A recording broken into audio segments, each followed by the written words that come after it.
May ganun pala ang photo. Sino ba kumuha dyan? Instagram mo to. Sa Instagram mo yan. Wala Hindi ko po alam kung sino kumuha niyan.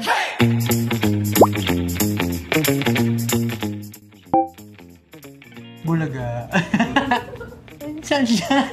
Bakit nandyan? Parang ang creepy naman yan. Nasa ili, magugulat ka. Saan yan? Concert po namin yan sa ibang bansa. Ako po kasi hindi ako madalas mag-social media.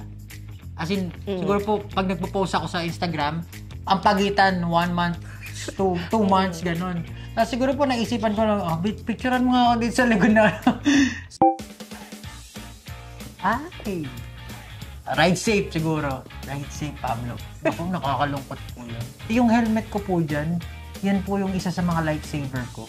Nawawala po siya ngayon. Hindi ko po alam kung saan siya napunta. Kasi po na-aksidente ako. Hindi po dyan sa motor. Never pa ako na-aksidente sa motor. Okay. Na-aksidente po ako sa electric kick scooter, yung nakatayo. Tapos, yan po yung sumagip sa akin.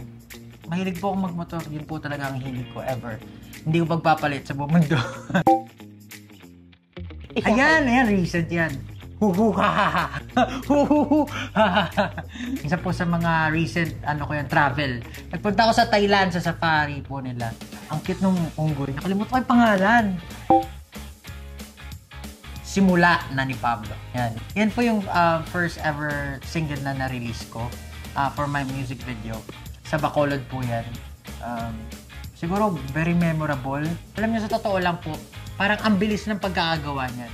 Kasi personally, ayoko po na nasasagasaan yung schedule ng SB19. Kung may mangyayari man ako, may solo ganap. So yan po, parang biglaan lang po yung plan yan since naka-ready na yung music ko. Tapos, hindi ko pa masyadong sa ulo yung kanta kasi bago nga lang po. Kaya iniisip mo yung lyrics.